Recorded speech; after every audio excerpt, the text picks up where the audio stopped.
Hello, everyone. Welcome to another Earth Regenerators live session and webinar. I'm Joe Brewer. I'm really excited to be here with all of you. And it seems like it's been a long time because for several months we were doing 2 of these per month, every other week.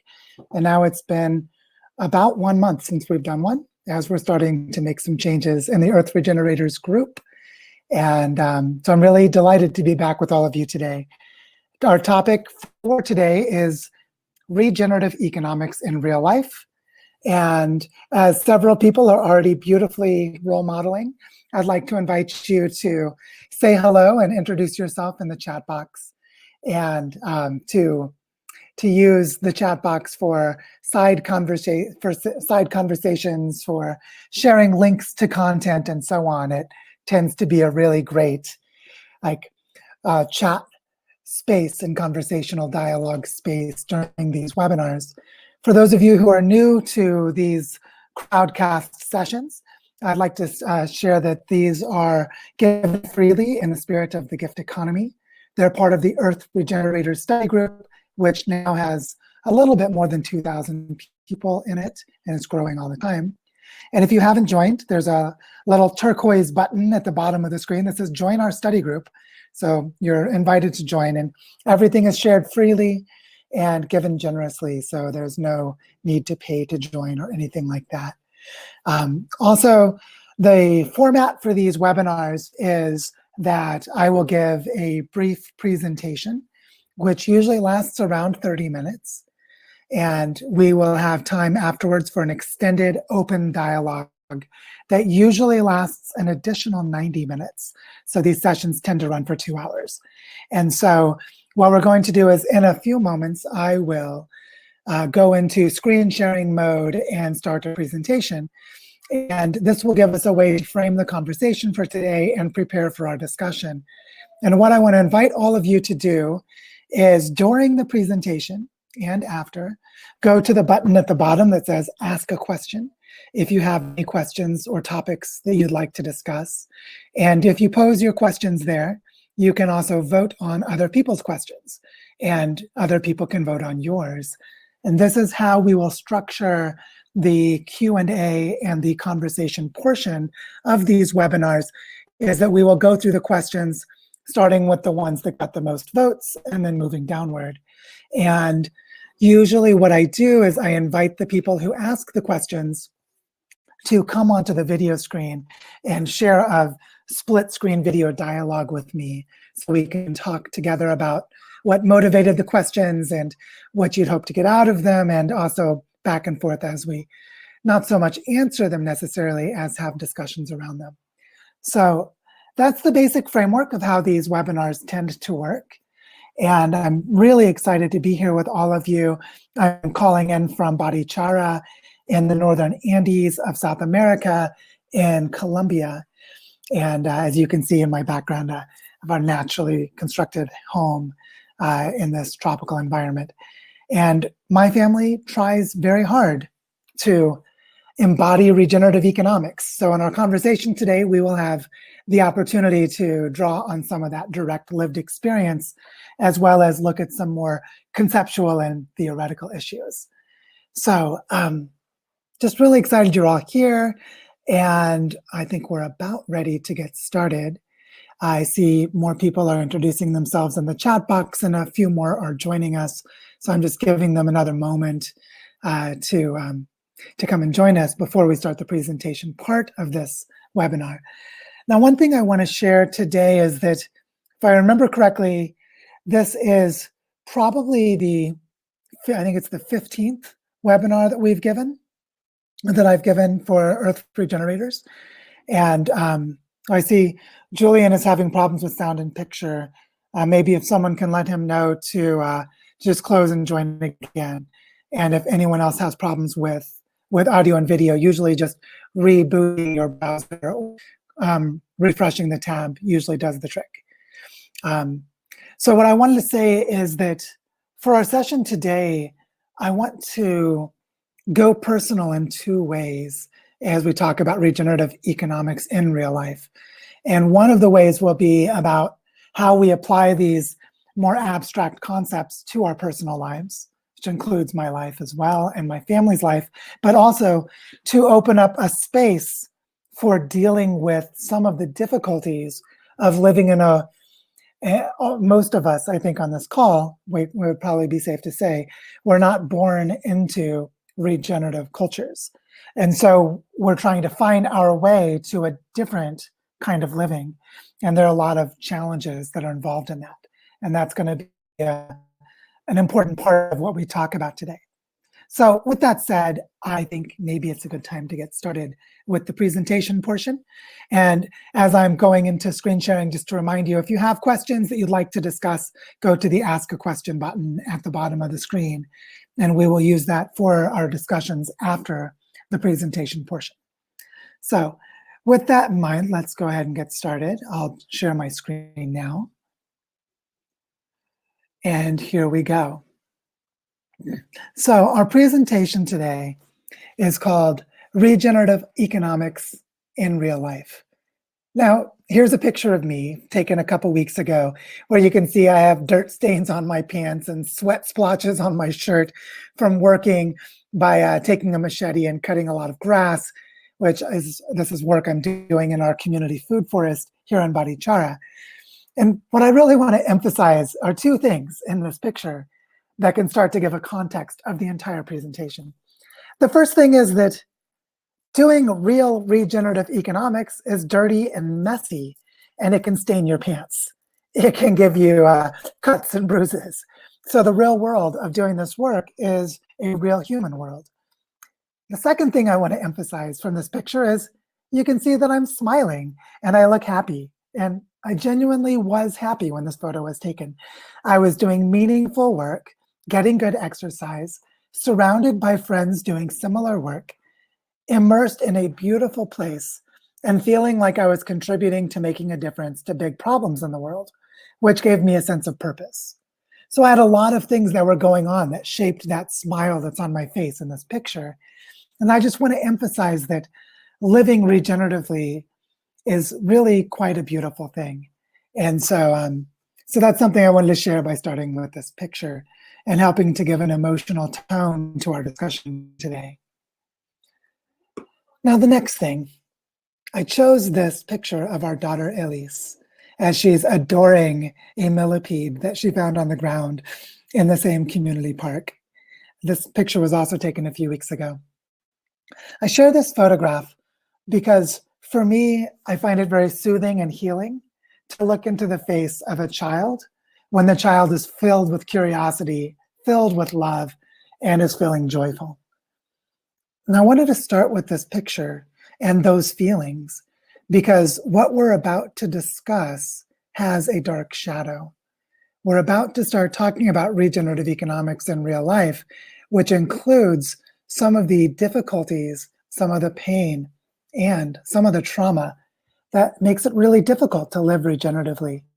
And so what I want to do before we get into this heavier discussion is take a moment, just look into the eyes of a beautiful child who is joyful and innocent and filled with wonder, and just let that feeling soak in for a moment. To take a deep breath and center myself, and invite all of you to do the same. So let's maybe take one big deep breath together, breathing in and breathing out. And just letting the joy and innocence of children wash over us as we prepare to find our way back to that innocence. Okay, now let's move on. What I want to share is that regenerative economics in real life has a dark underbelly.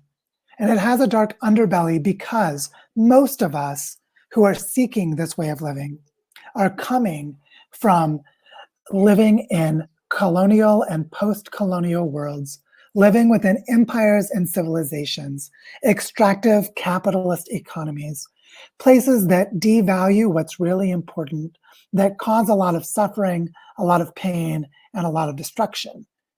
And this question of how to embody regenerative economics turns out is as tangible as these two pictures of my finger where I cut myself with a machete while I was cutting some of that grass.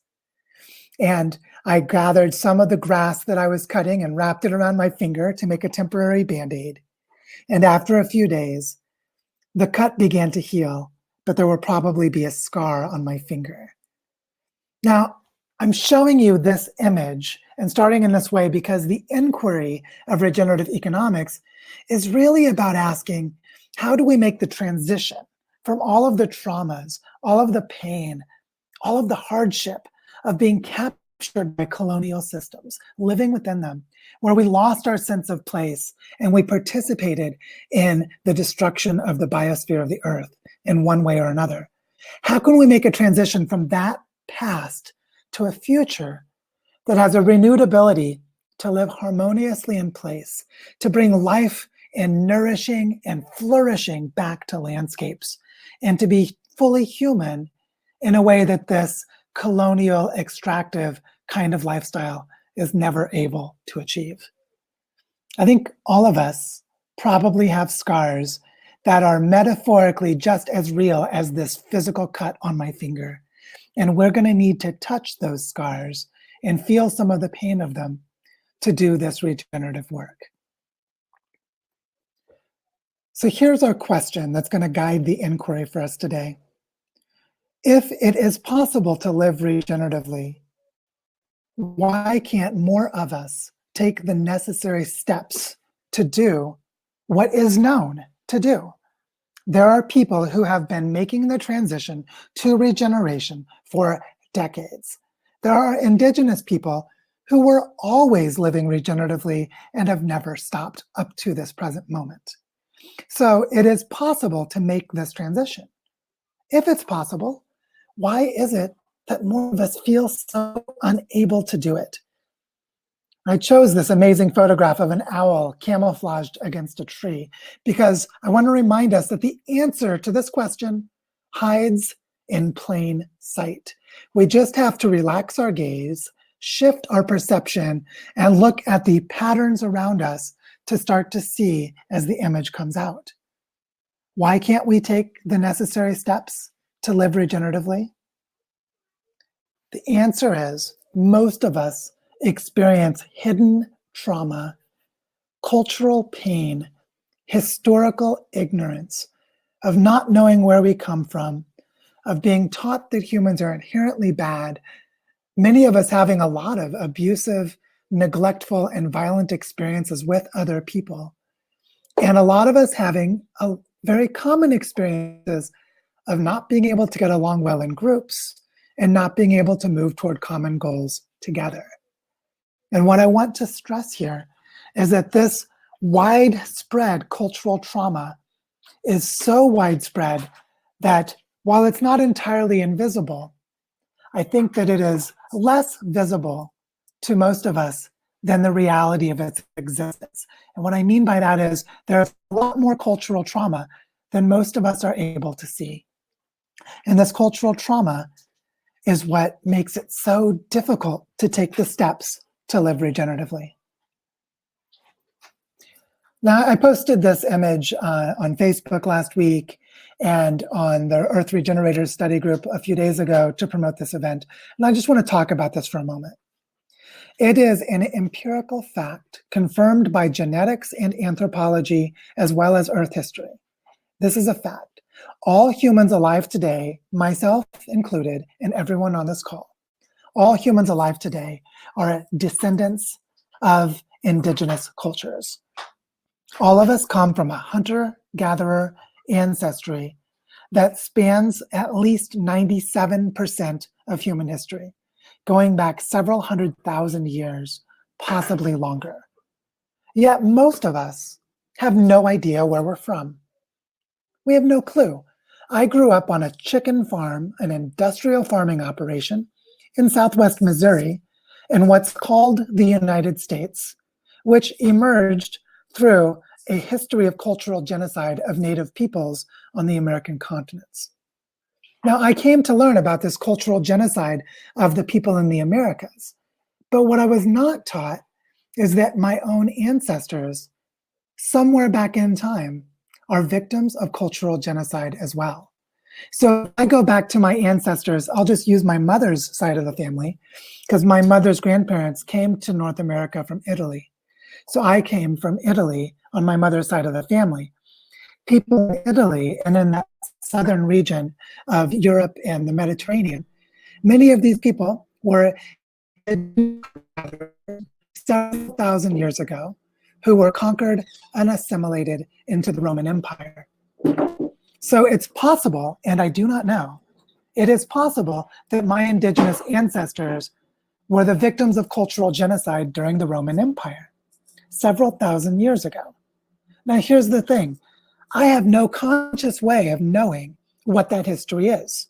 The best I can do right now is gather genetic markers on my chromosomes to try to piece together my ancestry to figure out where my ancestors lived thousands of years ago. But if I'm trying to live regeneratively now, when I have thousands of years of blankness, of an unwritten story of my own past, then I don't have all of the cultural knowledge and traditions of a living indigenous culture to guide my way. I have to somehow find my way back to it. And I think for most of us, this is a foundational cause of our cultural trauma and many of the pathologies of the cultures we were born into. So, as we've talked about in previous webinars and in some of the reading materials in the study group, the principles of a regenerative economy have been named. This is a framework developed by John Fullerton at the Capital Institute, where he articulated 8 principles for a regenerative economy. There are other frameworks. I just happen to personally like this one and find it very practical and valuable. What's interesting is this.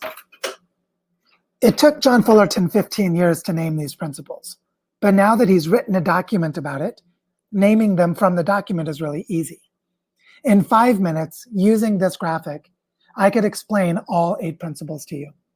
I could say why it's important that all living systems seek balance, what it really means to be in right relationship, how this creates robust circulation between all the living beings within an ecosystem. I could go through those principles, but here's the thing. If I had 1,000 people sitting in front of me in a giant workshop and I spent those 5 minutes explaining these principles, how many of those 1,000 people would change their lives to embody all 8 principles? How many people would know how and have the ability and the support in order to change their lives so that they become fully part of a regenerative economy?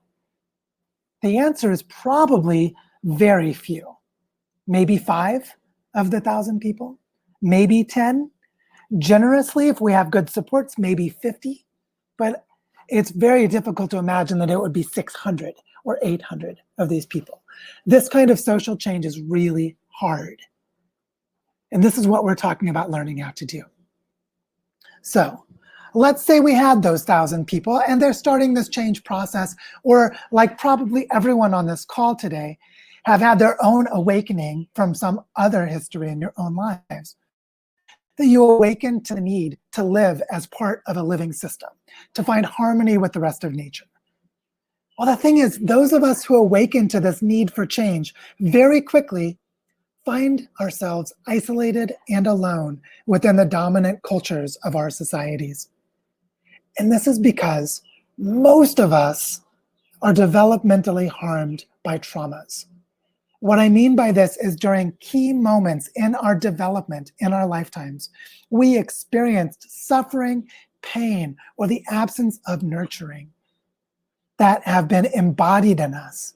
So maybe we were sent to daycare while both of our parents were working, and we didn't really form those healthy, strong psychological attachments to our parents.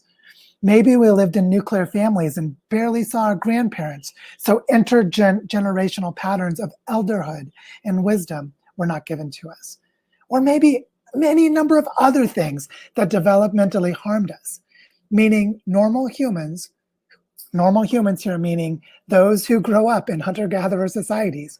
99% of human history is in hunter-gatherer societies. Normal humans grow up in hunter-gatherer societies.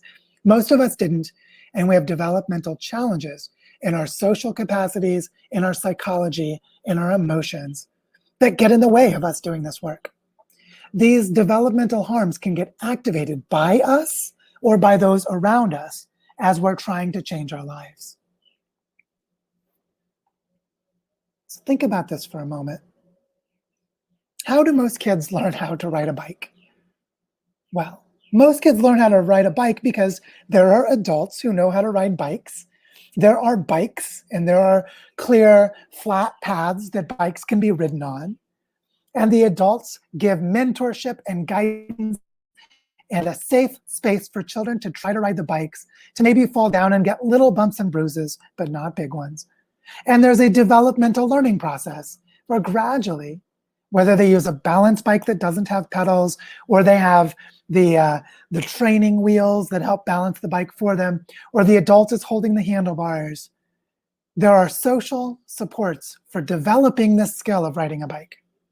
Now, what I want to suggest here is for living regeneratively, most of us do not have these social supports. Most of us do not have a developmental process where the adults in our environment or the mentors and guides who have come before us could show us, support us, and help us to become more regenerative. And this is why it's so difficult to embody regenerative economics in real life. And this is what I've called cultural scaffolding in some of our other webinars, is these developmental supports that are only present during development of a learning process, of an emotional development process, of a psychological development process that enables us to gain new abilities that we can then use in our social settings.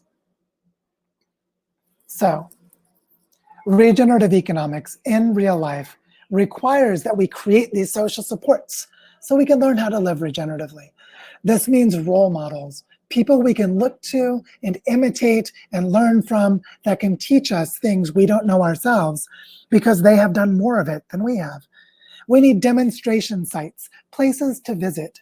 This is where the eco-villages, transition towns, ecosystem restoration camps, permaculture training centers, reforestation projects, etc., these demonstration sites are really important. We also need financial freedom because a key part of colonialism is to enslave people in an economy that extracts from them and uses their value they create for an unfair or unequal game. Most of us coming from colonizer or extractive cultures don't have financial freedom. Most of us are enslaved to debt in one form or another.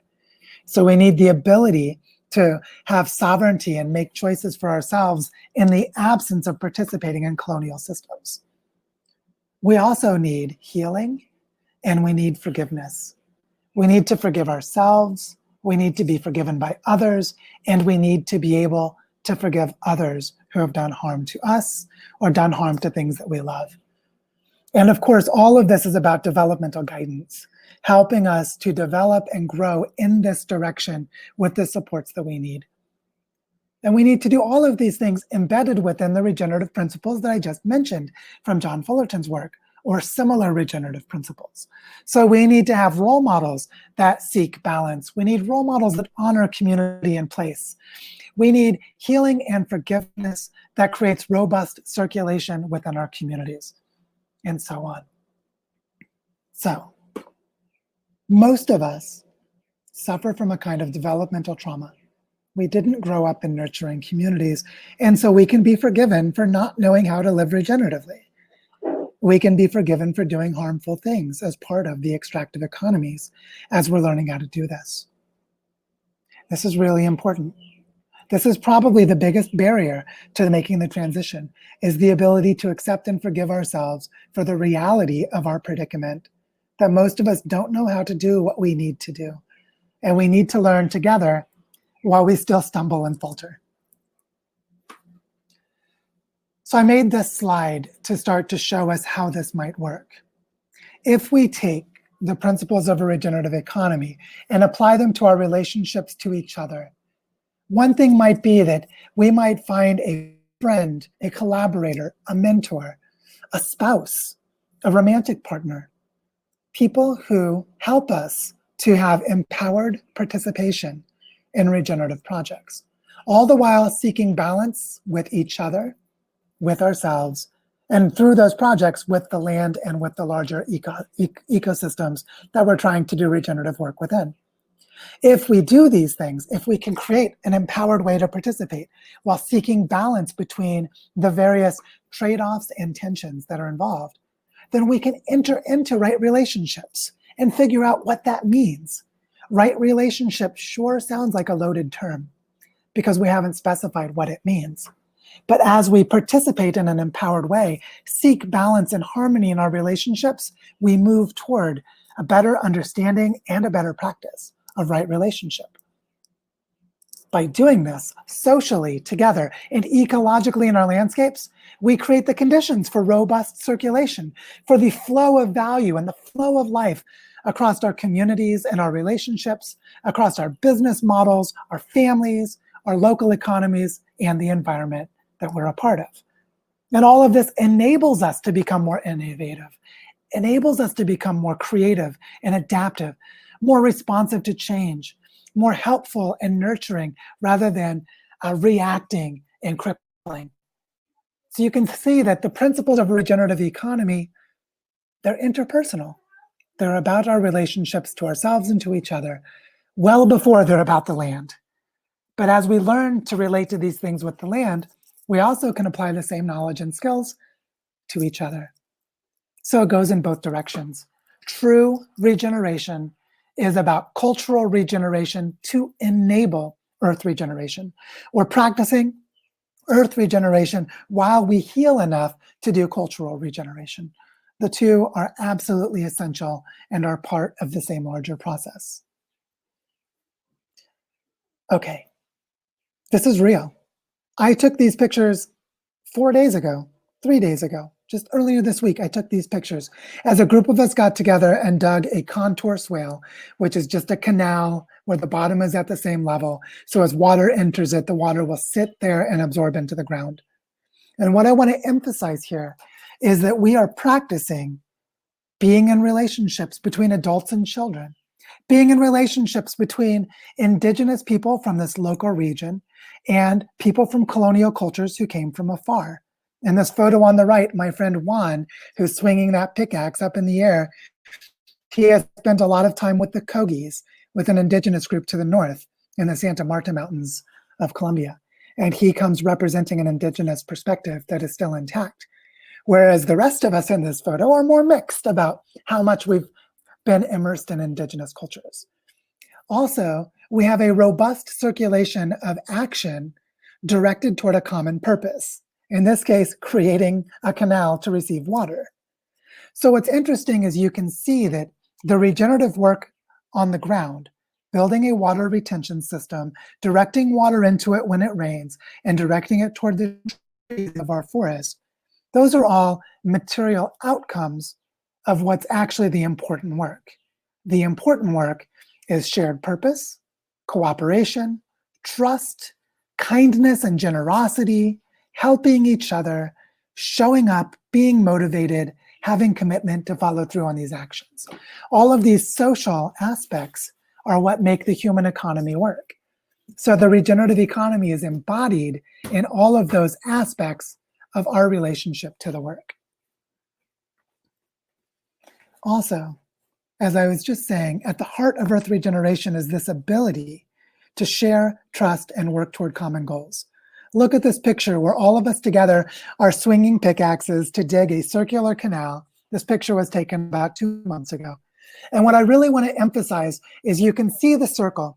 You can see everyone, including the dog. His dog is named Mongo, and he's one of our friend's dog. Everyone is focused on this piece of land.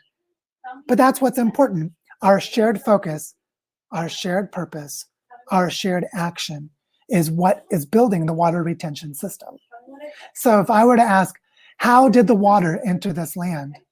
Well, there's a saying here in Colombia. The saying is, you can plant water. The phrase they use is sembrar agua.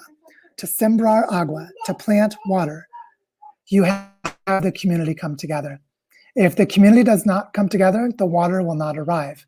But as soon as the community comes together, the water is sure to follow. And this photo embodies what that principle says.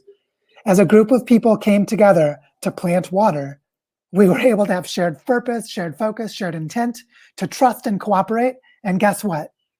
2 months later, not only does this circular canal fill with water every time it rains, but we've now extended it in an overflow channel, and we gave birth to a pond that has been dry for 10 years and now has frogs nesting in it and the sound of life emerging just in the last month because the humans planted water. So you see how the regenerative economy is this ability to trust, share, and work toward common goals. And here we are doing it with our pickaxes all together. There's something else that's underlying all of this, which is that there are techniques and tools to enable us to embody these regenerative practices. So all of us who come from cultural trauma histories, who are not very good at collaborating with and trusting with each other, we actually can practice and get better. So what I'm showing you here is visually a diagram that comes from a framework called acceptance and commitment therapy. It's part of the pro-social framework that's in this book that is part of the work that we're doing in the study group. And the way that this graphic works, as you can see, there's a horizontal line from left to right. On the left is away, meaning things we want to move away from, things we want less of, things we want to avoid in our lives. On the right is toward. Toward is the things that we want more of, the things that we're seeking, the things that attract us. And right in the center is awareness and acceptance. So the way that this framework works is we ask about something like, how do I feel about trusting people in a group? You could ask this for a bunch of different questions, but I'll just use this one. How do I feel about trusting people when I'm in a group? Now on the left, I can start to list my experiences. When were there times when trust broke down, when someone did something that didn't work, when there was an activity or an action that I didn't like? I start to make a list of those things. And as I'm making the list, I notice my feelings and I practice awareness and mindfulness by coming back to the center. Then afterwards, I can go to the right and say, well, when I'm in a group and we trust each other and things are going well, things I'd like to experience more often, what did that feel like? What were some of the frameworks and tools and practices that people used? And I start to write them down on the right. And all the while, I notice my feelings. I have awareness of how I feel about those actions and those experiences. And I come back to the center of awareness and acceptance. Simply by practicing this, I'm going to increase my ability to be psychologically flexible, to notice my feelings and be mindful. And I'm going to grow my capacities to regulate and manage my emotions. Simply by noticing my feelings and becoming aware and accepting them, I'm going to do these things. So what's really amazing is that if a group of people starts to do this, they will seek balance. They will become more able to live in right relationship. They will start to create a better way to honor community and honor place. And all of this is about embodying regenerative economics. So I wanted to share this framework and this tool as an example of something that we're using in the study group and that many people in our group are being trained in pro-social to be able to use. But I wanted to give it as an example that trauma healing and psychological healing are regenerative processes. And there are tools and frameworks like this one that can help us to do it. So I drew this conceptual diagram to help us have a sense of how all this works. And so I just really wanted to show it to you to explain what I'm talking about in a conceptual way. The foundation of all of this is we need to do the inner work. We need to deal with our shit, so to speak. We have to work through our inner baggage, come to terms with, accept, and give love to the things that cause us pain. As we do that inner work, we can align with purposes that we share with other people.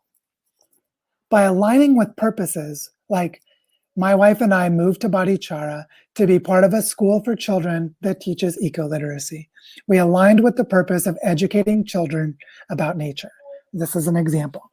As we did this, our alignment with purpose allowed us to find a community. We looked around and asked, who is raising their children this way? Can we become friends with them? Are they the kind of people we want to be in community with?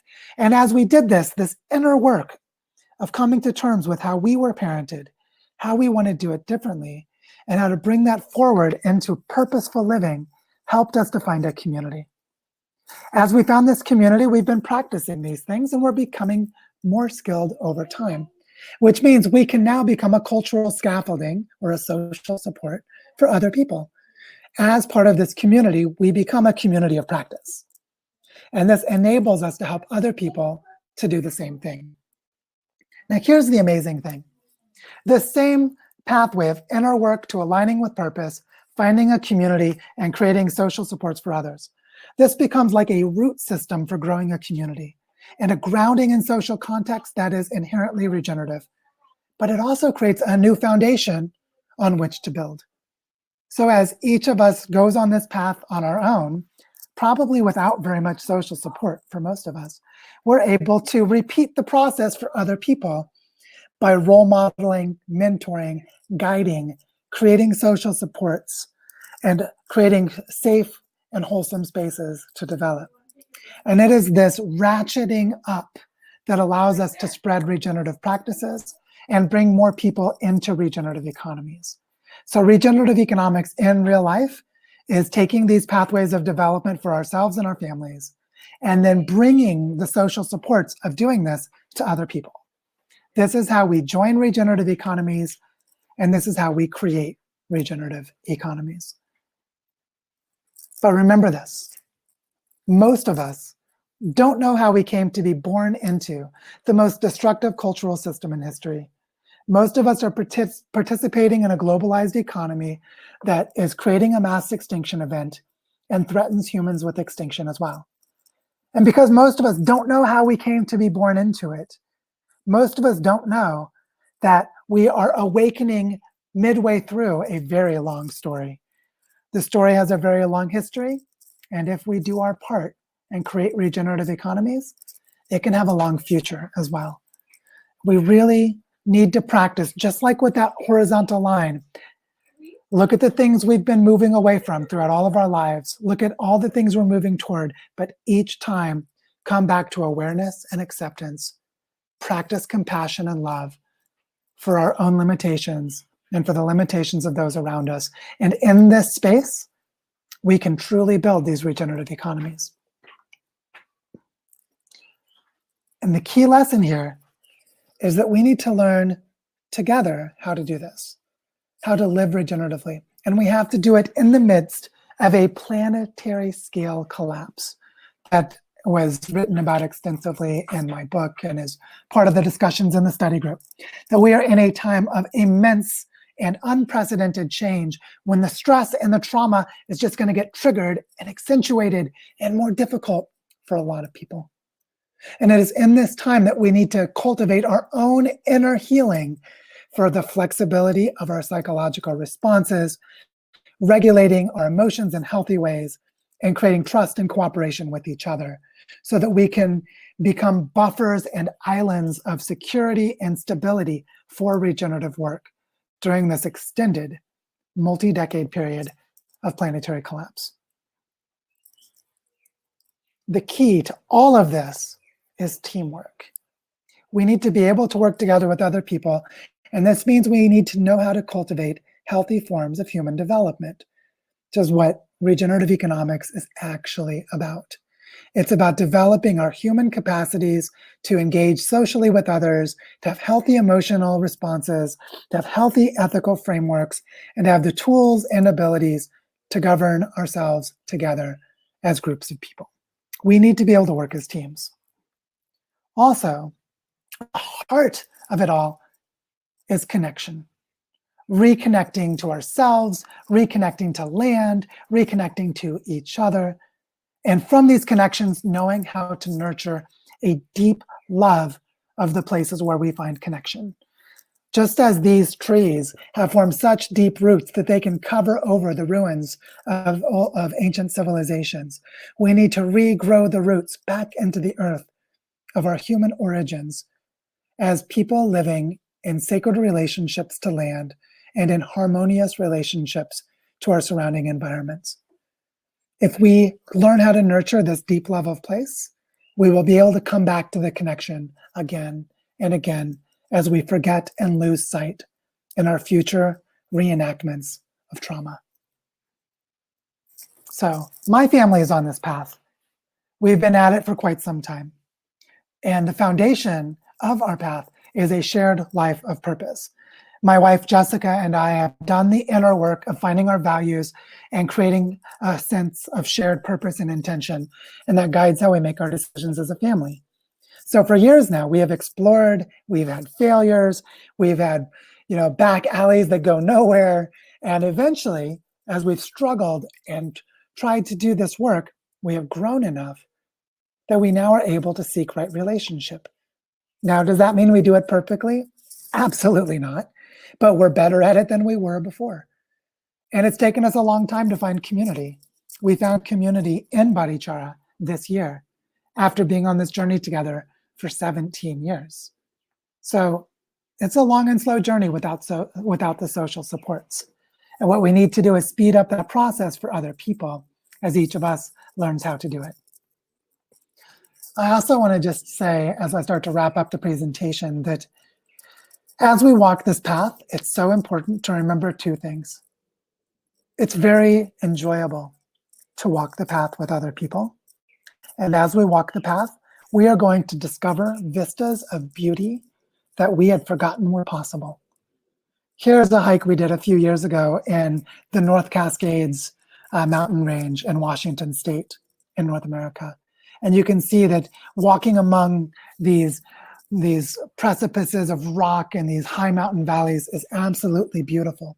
So as we go into the unknown, into places we've never been before, let's try to remember, like that picture of Elise at the beginning of this presentation, to have curiosity and joy in our hearts and to seek beauty in the world around us, because that will hold us and sustain us during the dark nights, and it will give us immense meaning and purpose throughout the sunlit days.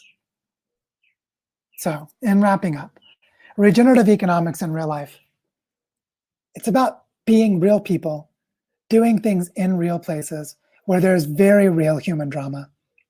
And that's why we need to do very real healing work. By the way, sometimes it sucks.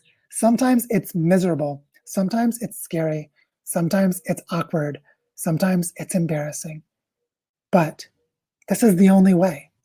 We have to do this. We have to live as real people in real places, doing real healing work to regenerate the landscapes that our survival depends upon in the future. Okay, we can do this. Just like in this picture where there's an intact forest ecosystem and a fragmented landscape of deforestation. For me, this is a metaphor of cultural trauma. There are parts of the human experience right now where there is connectivity and there is a sense of place and there is flow between the parts. And there are a lot of places where there's fragmentation, dysfunction, degradation, and brokenness. And we have to trek across these fragmented landscapes and restore connection and get it to flow. If we do that, we will live in regenerative economies. And this is really possible to do. So let's use this study group together to help us do this. The Earth Regenerators community is growing and enabling this to happen. But really, I encourage you to do it anywhere that you are, because this is the work of our times. So with that said, I'll end the presentation and we can start having a discussion.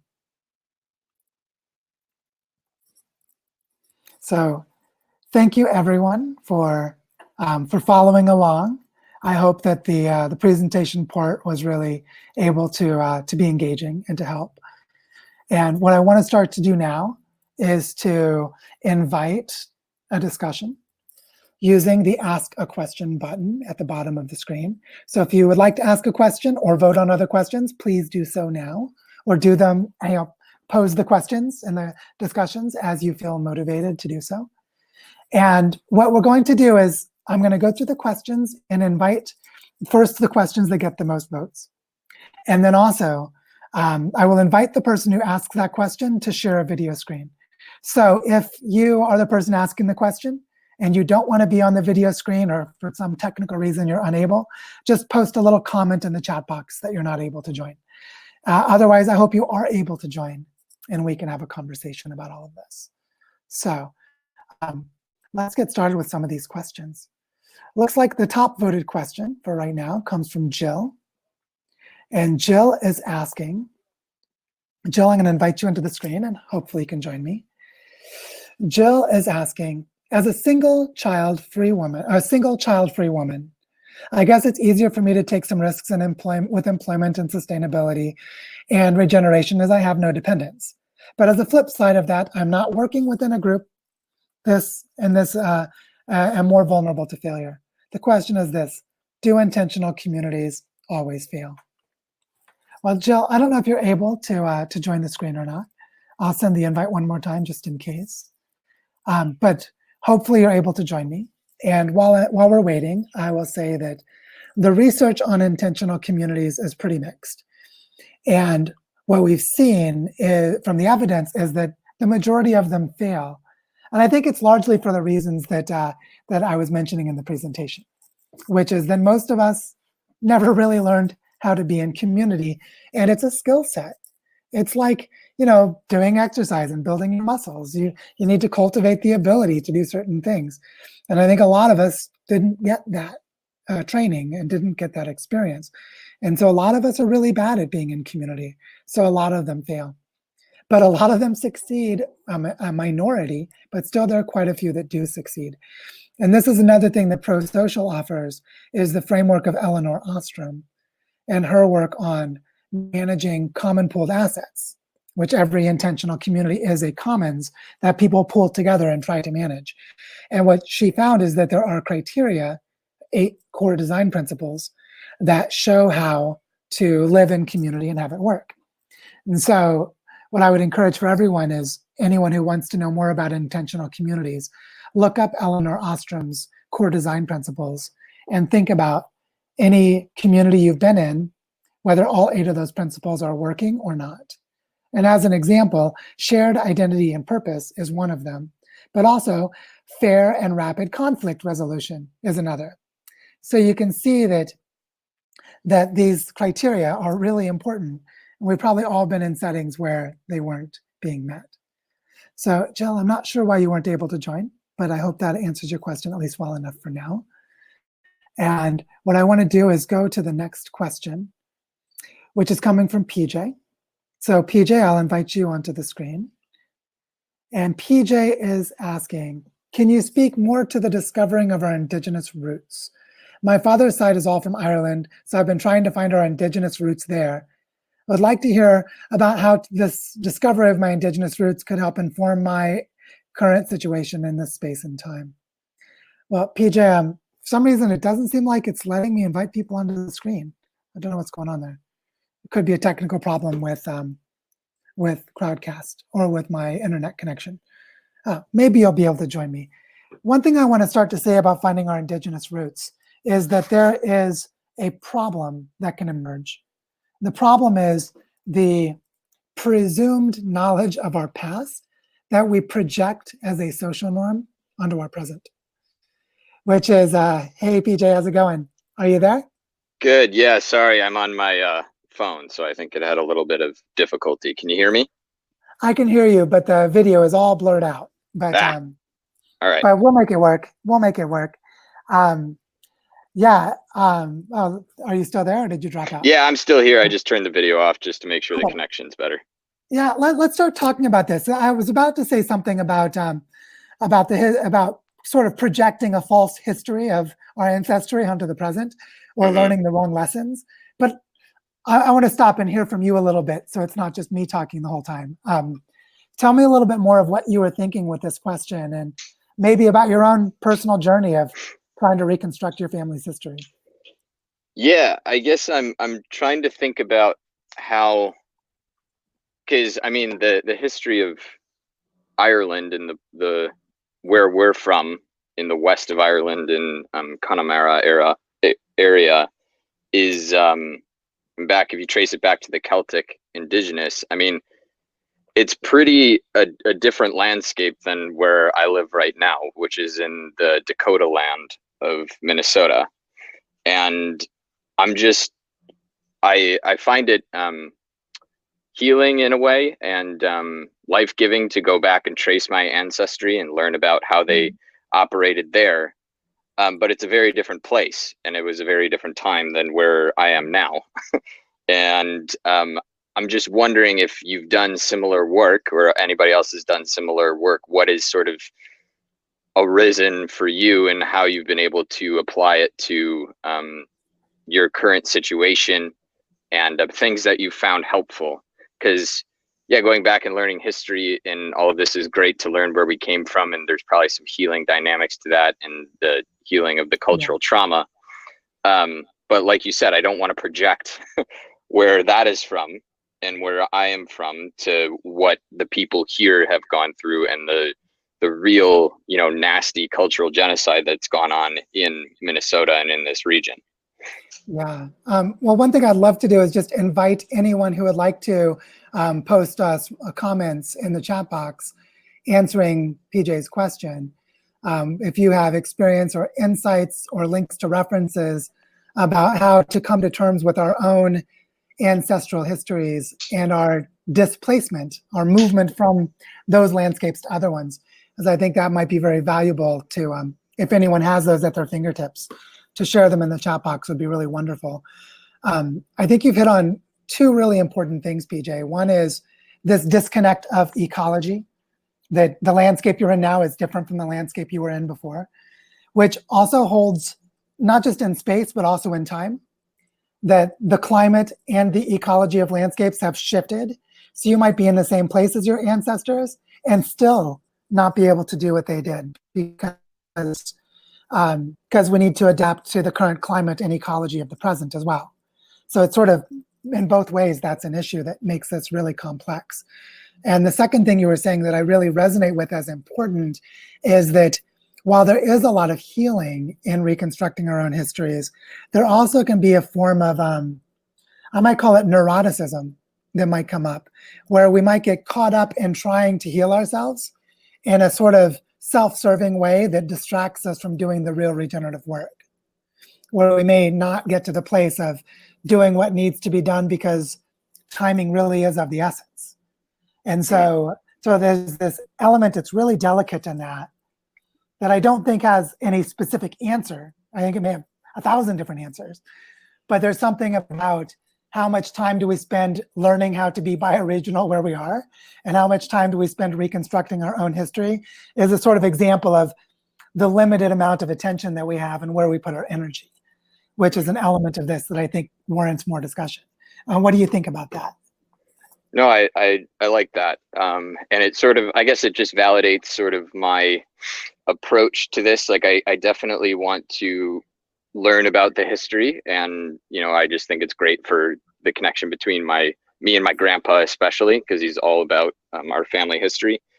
And but it validates that I really should be focused a lot, especially because of how recent some of this trauma happened in the area that I'm living within Minnesota. That there is an indigenous population here that is still very much connected to the land, but that memory is very recent and very real. And I think that is a I don't know, a more productive, I don't want to use that word, but a more productive use of really going back and learning and connecting with those people. Yeah, absolutely. Well, PJ, thanks for these questions and just the thoughtfulness of holding open these questions. I think they're better not answered too much. What I mean is, we don't try to answer them to resolve them. We keep asking them to keep asking them because they're just so important. Yeah. And so, and I see that there are some comments coming in the chat box, and I just wanted to acknowledge them, that there's a real need to also address, as Ayata is saying, there's very real and alive trauma of First Nations groups in many places, including where I am in the Northern Andes, and where Ayata is commenting in the Vancouver Island and British Columbia region, that are very much alive today and participating in those active struggles in a meaningful and helpful way is challenging and important work.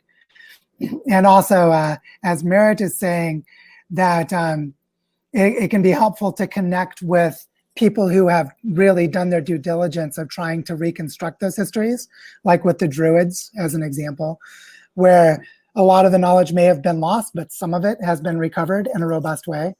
And so there's something important about it that's really going to be helpful for us to hold space for. So thank you for those comments. And PJ, thanks for asking the question. It's a super great inquiry. And then I'm going to move on to the next question and let us keep this discussion rolling.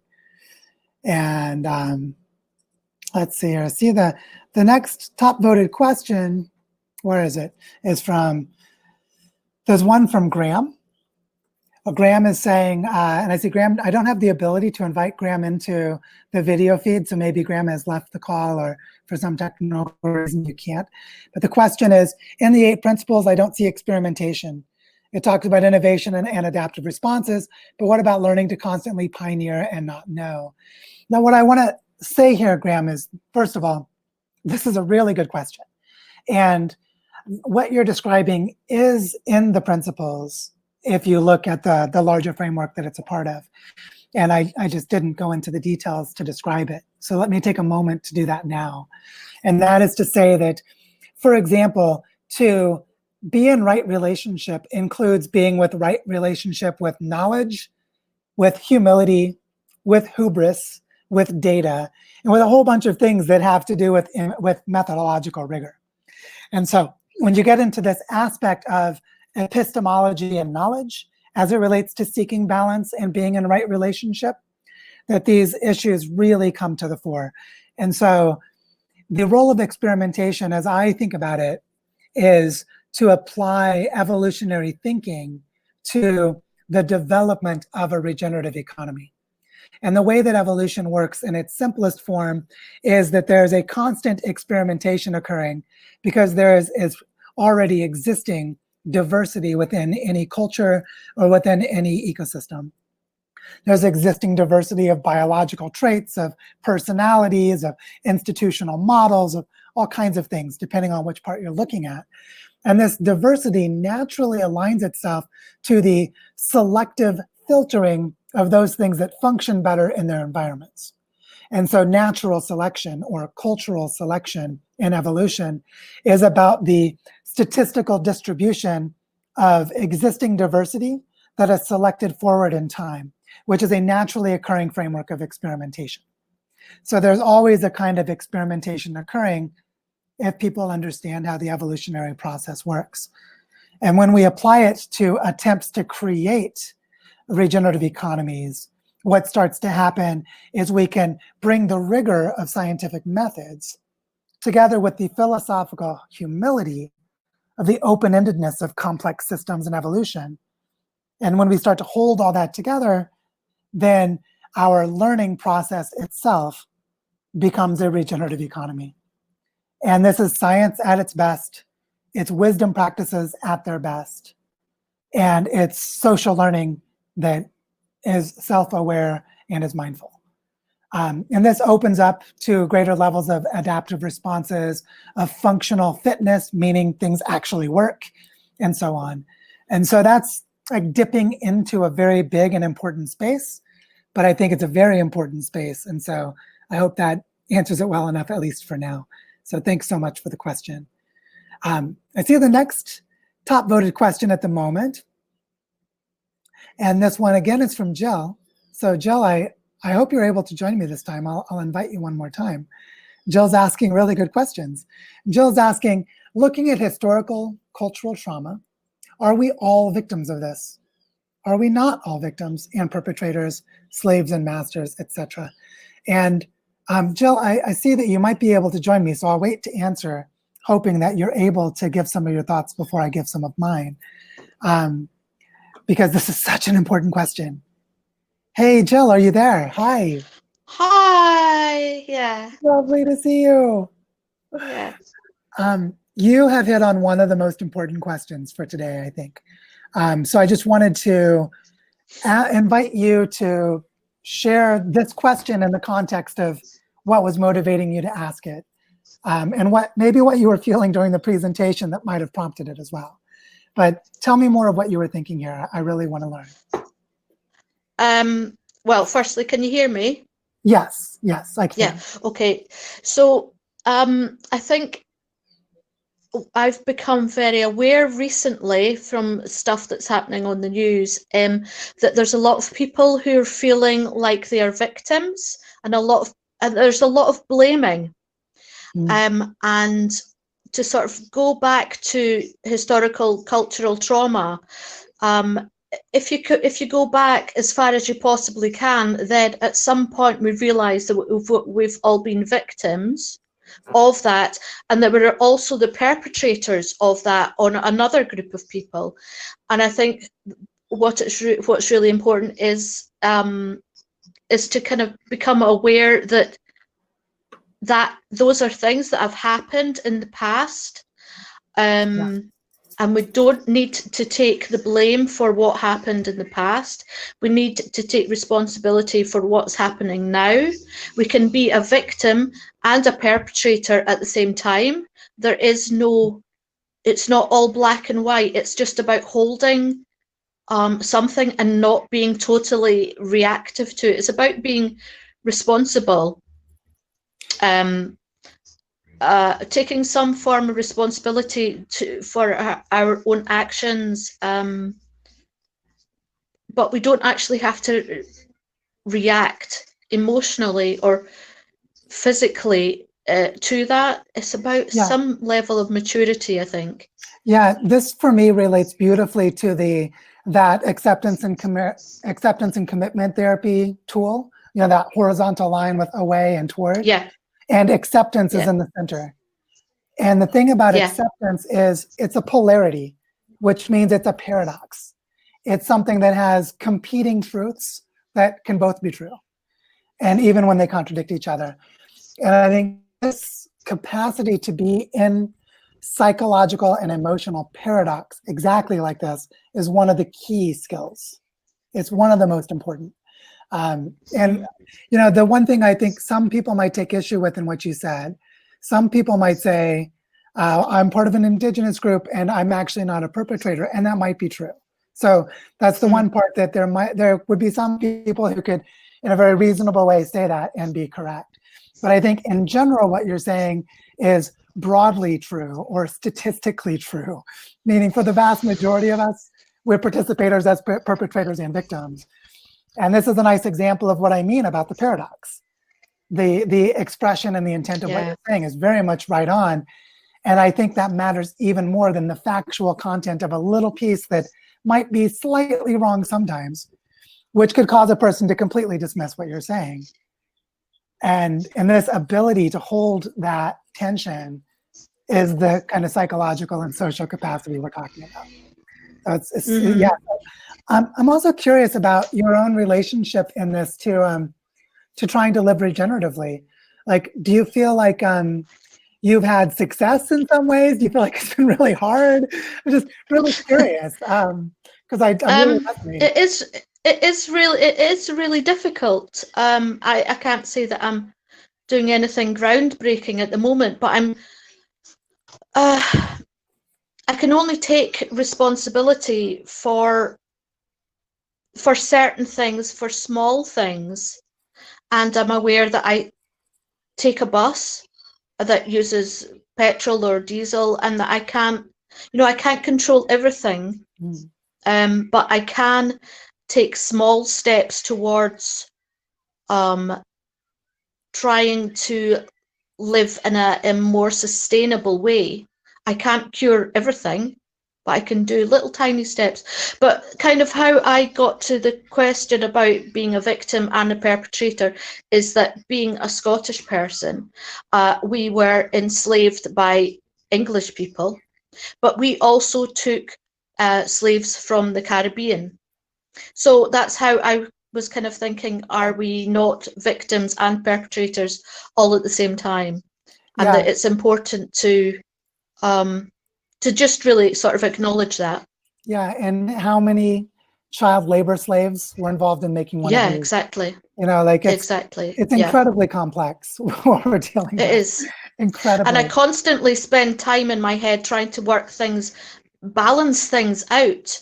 You know, if I do such and such, will that balance out all the such and suches that are on the other side of it? Is that enough? And you just get yourself in knots all the time. So you just do what you can, I guess. Yeah, I think it's helpful Yeah. that we have frameworks like the regenerative economics framework. For me, is really useful to get clear on why things work when they work and why they don't when they don't. But what's more important than a framework is the ability to find an intuitive ability to navigate these questions moment to moment, which is how we embody these practices if we do it all. So it's really important. Jill, just thanks so much for these great questions. You're asking very popular questions today. Okay. And for just lovely to see you again as well. Nice to have you here. Yes, I'm glad your eye's better, by the way. Thank you. Yeah, it healed in the span of 3 days with some good local plant medicine. Okay, Thank you so magic. much. Wonderful. Okay, thanks. Bye. Bye. Bye. Yeah, this holding a paradox is just one of those things. Super important. So I see other questions. Oh, Amber's got a question, and Amber, I see you also did a clarification to your question. For some reason, Amber, it's not giving me the option to invite you onto the screen, and I don't know if that is for technical reasons. So let me know if you'd like me to try to invite you onto the screen through some other means. Amber's question is, how can we develop a regenerative culture that is decolonizing our minds and hearts with humbleness, developed within a notion of living in completion, meaning where things are not yet completed, rather than having quote unquote the answers, as though each of us contains vital medicine of belonging. She said she's not available for live video chat. Well, Amber, I really love this question, which is, how can we be in the process of decolonizing, which is very different from having finished decolonizing, because I think we may never finish, those of us who are in this. Speaking as you know, someone who fits all of the demographics of a white guy from the United States, I can claim to be fully decolonized, and I would be kidding myself. And so I think this humbleness is being in a process that is not yet complete is actually a very big part of acceptance, and a very big part of continuing to have motivation to continue. We can keep going on this path because we don't get caught up so much in just judging and blaming ourselves and then being defeated, you know, basically stopping our ability to continue. And so I feel like one thing that's buried in your, well, not buried, it's actually brought forth in your question that I think is super powerful, is this idea that we create we are each vital medicine of belonging. And what I love about this is we are the medicine. So my ability to be humble in my process of decolonizing can be the medicine to help someone else to do it too. And so I think it's really powerful as we sit in these spaces where there are triggers of trauma, that our own processes of regenerating ourselves and each other can actually undermine or nurture the regeneration of others. And I have a very complex history of being good at this in moments and being really bad at it in other moments. So I hold the paradox in full, you know, authentic messiness as a human being about how difficult and important this can be.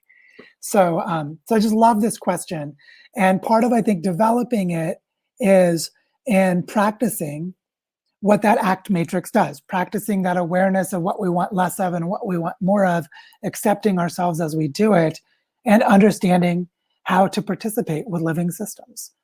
As that group of us was digging the canals for water to move, we knew where to move the water because we had watched the water. We were participating with the water. The water told us where we could bring it. We didn't tell the water to go. We answered where the water asked to go.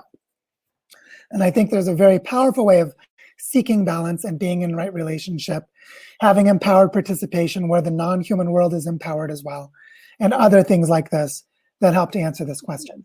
But oh, it's such an important one.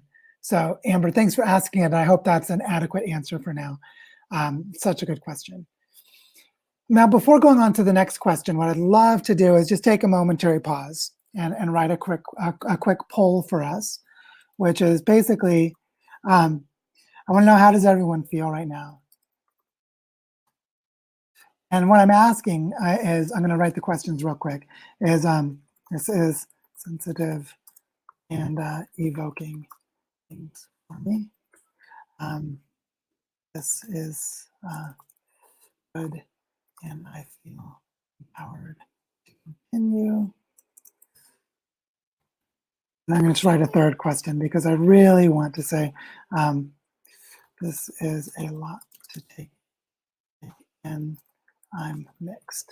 Okay, so I've just written a poll that sort of creates 3 questions that partially overlap with each other. So I don't want you to think of them as rigid categories. What I really want to see is just which one of these most resonates for you. Because what I feel is really important when dealing with this topic is that we acknowledge that this is a big deal. We're dealing with painful and difficult things. And I want to honor that. So use this poll as a little momentary check-in for yourself, where you can say, how am I feeling about this topic? And what I'm saying is the majority of people are really feeling empowered and good about the conversation. A few people are like, maybe getting a little triggered, maybe having some emotions that are difficult to handle. And some people, maybe more than the one that voted for it because they just picked another one a little bit more. I'm guessing most of us feel a little mixed, and this is a lot to take in. And so I'm guessing that if it was a solitary choice, that one would have gotten more votes. But in the juxtaposition of the others, it's getting less. So this is really helpful. So thank you all for participating in that poll with me. And what I really want to do now to sort of shift before going back to Q&A and invite us to be just a little bit more participatory is I'd like to ask a question and ask each of you to write an answer into the chat box. Okay, so the question that I asked, and yes, Alan, this is recorded. All of these crowdcasts are recorded, and you can come back to the same link later and watch it again. What I want to invite everyone to do in the chat box is to ask you to share one thing that you do, one practice that you do that helps you to feel restored, to feel empowered, to feel healed. So when you are feeling sensitive or feeling a little overwhelmed or feeling a little hurt, what is one simple thing that you do? Because if you could write that into the chat box, what it'll allow everyone to do is to practice what we talked about in the presentation. It'll allow us to be social supports for each other by offering practices that work. So if you would just take a moment and think about this question, and then in the chat box, write, just as some of you are doing, short, a couple of a phrase, a couple words, a sentence. And for me, I'll give an example of something that I do when I am triggered and bothered and feeling hurt. Is I've done a lot of martial arts and meditation. And so I've learned that I can go and do some movement, turning on some music and dancing, or going and doing some standing breathing exercises. And as I go into my body with those meditations, I find myself better able to hold the pain, and I find myself having more gratitude, and I find myself better able to handle what's happening. So I see a lot of good answers are coming in now, and I'll just read a few of them out loud. People are talking about meditating, doing emotive clearing, going out in the yard and moving some dirt, breathing. Oh, breathing is a big one. Going mountain biking, practicing meditative forgiveness, actually having that sense of presence and gratitude to forgive. Really important. Breathing exercises or taking a long walk, doing things like growing vegetables or cooking a nice meal, even better to share them with friends. And I've seen some of those pictures of meals you cook. I'd love to come and eat some of them. And Roberta is holding the juxtaposition of not taking things too personally and being aware of both everything while basically not judging so that you don't believe what you're feeling and letting it be. Ooh, playing hockey. I do capoeira, which is similarly like getting my body in. So thank you all for that little activity with me. I think it's very helpful for us to remember that we have a lot of skills and that we're already doing regenerative things. So this is a nice little reminder for us. So thank you for participating in that activity. Now what I'd love to do is go back to a couple of the questions again, just for a little bit longer. And And so I see there's a question by Stan that's here. So Stan, I'll invite you onto the screen. And Stan is asking, is regenerative economics a pattern language, like of caring? Are the indigenous patterns a language with nature? Can pet therapy enable people patterns like listening and caring? And what I think is really beautiful is that these metaphors of being in relationships, of language, are really helpful for thinking about some of these things. So Stan, hey, how are you? It's good to see you again. Oh, good. Those are beautiful pictures. I just love your storytelling. Thank you. Thank you. What I wanted to bring forth in your question here is I felt sort of a blending of three things. So I'll just name them, and then I'd love to hear your reflections. So one of them is, are there patterns that are common between different aspects of our lives through this work? And I think the answer should be pretty clear that the answer is yes. One of those patterns is between lived experience and economic exchange and indigenous life ways of living in harmony with our environments. But then you juxtapose that again with being in relationship with pets or with non-human animals, and practicing caring for animals as a kind of therapy, which helps us to be better with humans and to be better with other things. So I just want to name those as threads in your question, and maybe ask you to reflect a little on the one that's been the least talked about of those, which is pets and non-human animal relationships. Specifically on therapy, I think is super important, but I'd leave it up into whatever you feel like saying. But I feel like that part is super important. So yeah, I'd just love to hear a little of what you're thinking here. Well, you know, the regenerative capitalist stuff is pattern language, evolved, Stuart Cowan and team. And I really love your sessions because of your language. The photo language really captures it.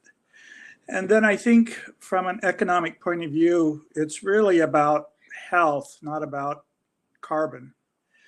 And caring is the heart of health. So that's why I think the patterns of caring are so important. Mm-hmm. Yeah. And then actually, you know, people, especially men, aren't as good at caring as pets. So dogs can tell if you're sick, and birds can tell if you're sick, and plants can tell if you're dangerous about to pick their tomato. So I think that's a very fundamental language, and indigenous cultures had a very sophisticated language around those patterns. And I see that in your pictures, you know, that you're thinking of the tree patterns and the mushroom patterns and the soil and water patterns as caring patterns. And then I think personally, you know, I'm really a math guy. And I'm, yeah, so a lot of patterns there. and I'm tone deaf, really, on a lot of caring stuff. So I really learned it through dog training. We had an expensive dog, and I was really upset about all the stuff it was doing to the furniture and my shoes. And we had dog training, and it turned out, you know, the dog was fine, and it was all my fault. So we had 8 weeks of dog training, and the first week the dog was fine, and the last 7 weeks were training me. I love it. I love it. And that was great family therapy for the whole family around just the things you're talking about, traumas and caring. And so that's at the heart of it. Yeah. I think you understand pattern language, you understand systems as systems. And I think also at the heart of the feedback is very simple. You know, dogs get it. So there's something about the way you hold your face, and smiling. Babies have trained us that, you know, smiling is the way to get safety. Yeah, yeah. Well, one thing I know of as a really powerful body of research is work with children who are traumatized or abused or have developmental conditions, whatever the cause may be. And this includes more like neuroatypical things like autism and Asperger's and things like this, but it's just a general phenomenon that children who cannot relate well to humans, put them together with a really nice puppy or a well-trained dog and play some music in the background, and it is like incredible therapy. And I think so many of us who have pets for this intuitive sense that really does work. And so there's something very important about this that I, Well, and I think didn't it's, want to acknowledge in a deeper way. It's a big deal. Yeah. and so I think that's inherent in your system of systems regenerative, because you're trying to get back to nature. And actually, you know, nature's in our backyard as dogs, or in my case now, a cockatiel, and tomatoes, which are really hard. And so I think this idea of meal by meal helping and caring, that's an indigenous pattern of first foods. And then the farming, you know, whether it's hunter gathering or whether it's heirloom tomatoes, I think that's a food chain that is really regenerative. And it's that regenerative food chaining that gives us the chance to trust and care. So, Yeah. you know, I love the pictures. And then I think it's really close to home, you know, smiling and saying thank you to your Yes, pet. well, along those lines, I'll smile and say, thank you, Stan, for bringing this in. I think a lot of us appreciate the importance of non-human animals. And from my own childhood, I remember some of my darkest days were consoled by sitting with one of our dogs on the porch. So I can totally relate to this myself. So thanks so much for bringing this into the conversation, Stan. And it's lovely to see you again. Yeah, cheers. Great session. Thank you. Thank you. Yeah, we're rolling into a variety of important topics here. And I see there's a question here from Victor, but Victor does not have the ability to be invited onto the screen. I'm not sure why. Could be technology based. And Victor's saying, presentations are often intended to help bring the audience from a place to a place. What do you most hope this session will catalyze? Ooh, thank you for asking this question, Victor, if you're still with us. What I hope this session will catalyze is an awareness that our inner personal struggles are actually why we are not able to make the world a better place, so to speak. Like why our rivers are flooded, why our forests are cut down, and all of these other more visible signs of damage on the landscape actually come from the invisible damage in our psychological bodies. And what I hope this session will catalyze is group healing.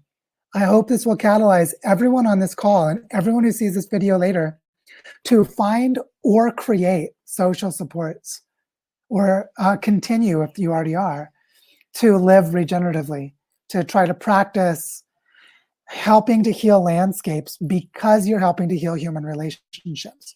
I think this dichotomy that human relationships are one thing and environmental work is another thing is a really big false separation and a really important one. And just this week, I've had someone who was going to be part of a group that I'm helping to facilitate.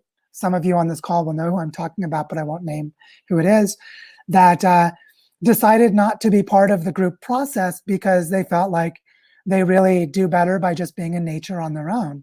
And we honor that, and that's a very important role for some people. But I think that there's a misunderstanding in it in a larger sense, which is the misunderstanding that working with people and working with the land are not separate work. It's the same work. So what I hope this will catalyze is a deeper appreciation for just how true that is, just how much we need to learn how to work together and heal our historical social harms that have caused harm to ourselves. And so we can work well together. And that is exactly the process that will enable us to regenerate landscapes. And so I'm hoping that that's what will be catalyzed by this session. And I really appreciate the question. So thank you for asking it. What I want to do now is invite another question from Jamie. So Jamie, I'm going to invite you onto the screen and hopefully you can join me. And Jamie is saying, appreciate calling out this big rock on the path. Can you expand upon inner work that's needed? Sounds familiar to cleaning up in meditation circles. I personally have noticed a grief and loneliness as I see through status quo paradigms while having no in-person community. Shared values, purpose, and alignment would address this, but I'm struggling to clearly see the inner work that is needed. Oh, this is a great question. Hey, Jamie, how's it going? Welcome. Can you hear me okay? Hello, Joe, hello. I don't hear your microphone. Weird. So you can't hear me at all. Sometimes this happens. Try refreshing, maybe try refreshing your screen. And I'll send that in the chat box. Just try refreshing and maybe that'll help. Sometimes that's the issue. I don't know. Also could be your headphones. I'll try that too. So, and while Jamie's trying to reconnect, just so that I can keep a nice flow for us, what I want to say is this topic of what is the inner work is both general and specific. And so, so what I want to name is the specific part. The specific part is each of us has our own baggage that we need to work out. And we need to figure out what that baggage is. Can you hear me now? Is it working for you? Testing, testing, 1, 2, 3. No, it's not working. Try speaking. Let's say this. Because we were able to hear you before. Are you still there? Can you hear us? I guess maybe he still can't hear me.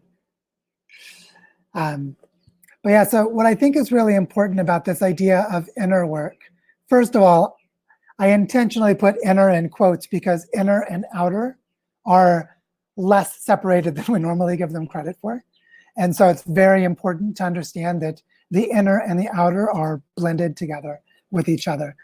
But what I think of as the inner work here is really focusing on our feelings and our perceptions and our judgments, focusing on our values as they relate to our experiences. I think that's like the general way of saying it.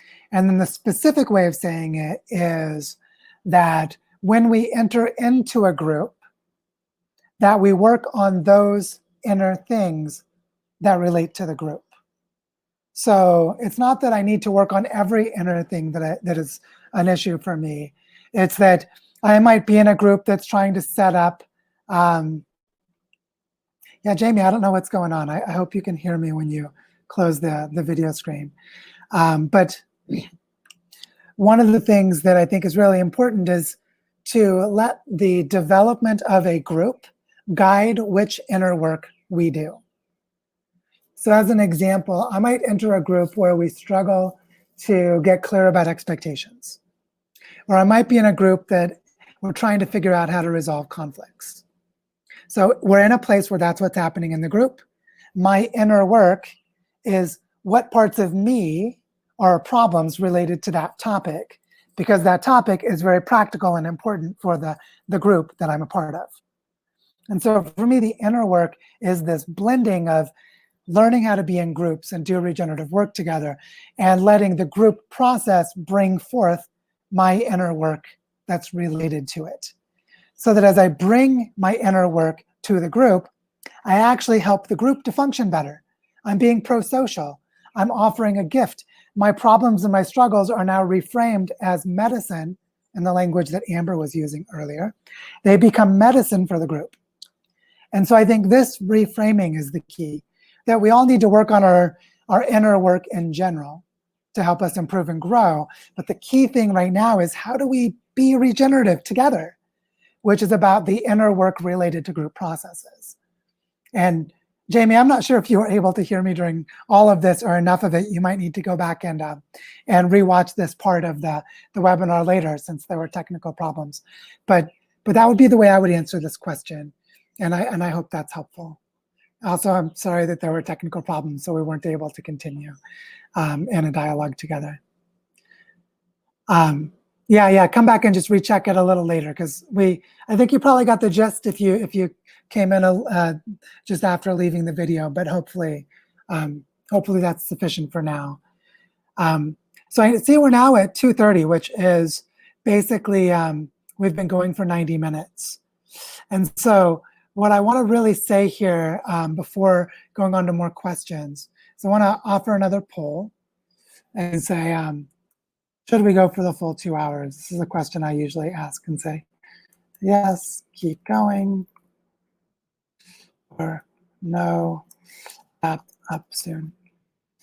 Okay, so what I'm doing here is I'd like you to answer this poll, and the purpose here is are you starting to feel like we've covered enough ground and you're getting to the point where you're a little overwhelmed or tired and you'd like to stop?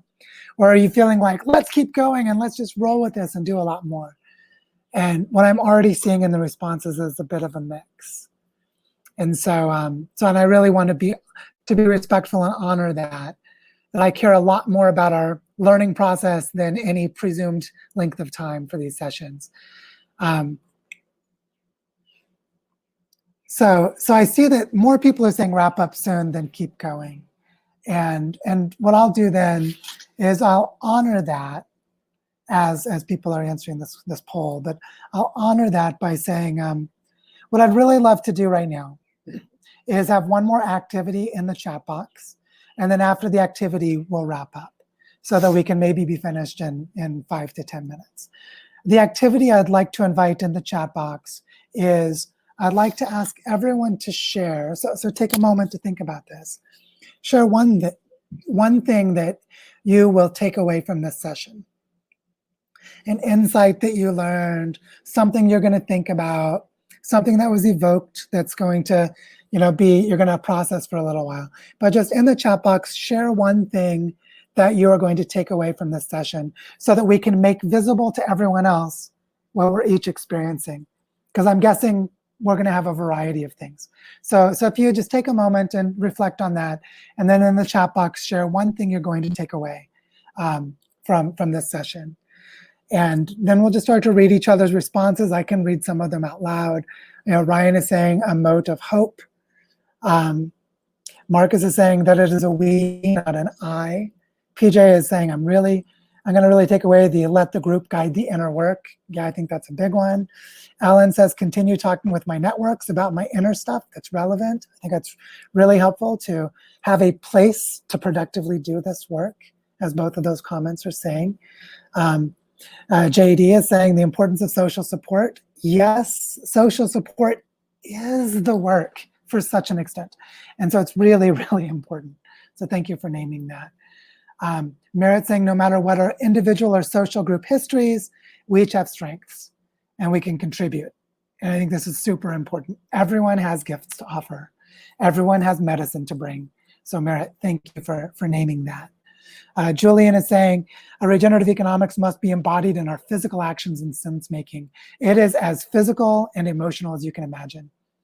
Rosenkrantz is saying getting into a group. Yes, be in a group, join a group, recognize you're already part of a group. Evelyn is saying the importance in working on relationships before and along with teaching the process. Yes, both at the same time. Anne is saying the inner and outer are linked. The 8 principles. Shimon is saying coordinate the inner work with group work is a real positive point, even if it's only one of several groups you're a member of. Yes, as Jamie's saying, we're not alienated in the status quo world. It's super important. There are a lot of us going through this. Vivek is saying really more about how to bring the group dynamic and inner work before working with friends. And it's like, I really want a dog. Vivek, go get a dog. Talk to Stan, maybe he'll help you get one. Amber is saying I'm processing what kind of activities or connections can ground us in a unifying way. Dan is saying expert collaboration of a very large group is supported, so he feels supported. I'm glad you feel supported, Dan. Ayata is saying that we all have been adversely impacted and we're all responsible. Super important. And Anita is saying more confusion about being in place in which I'm becoming more different from others. Oh, Anita, I feel that too. And I ended up moving from where I was my solution to that might be different from yours, but I just want to hold and honor what you're saying. And Shimon is saying getting dirty more literally and metaphorically is a really good one to see that they're both part of the same process. Okay, so thank you all for those responses. If there are more that are coming in, please bring them in. And I just think this is super beautiful.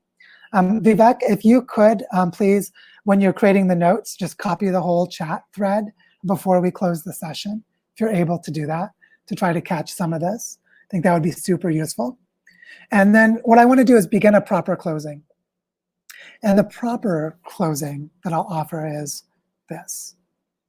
Today, we came together to talk about regenerative economics in real life.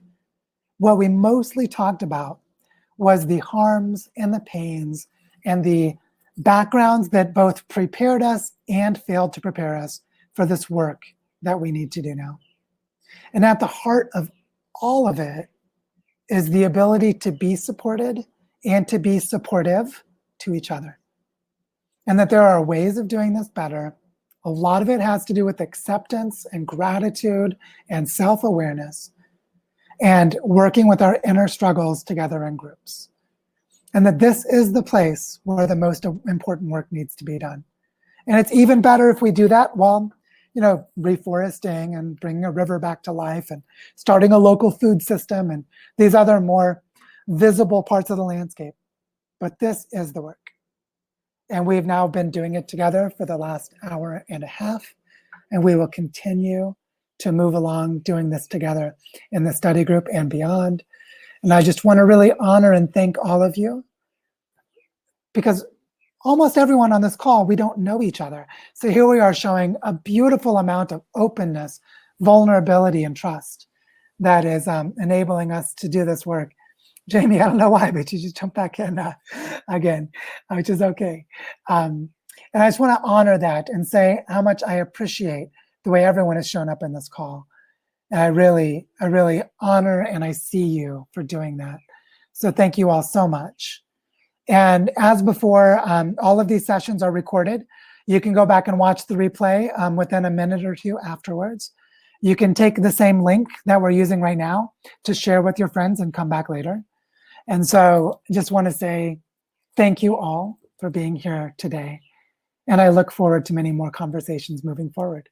So enjoy the rest of your Saturday, what remains, or for those of you very far into the time zones further east, good early morning on Sunday. And I just want to say I really appreciate all of you and thank you so much. So with that said, I'll say goodbye for now, and let's keep going in the study group to just move further and further as we continue this work. Thank you so much.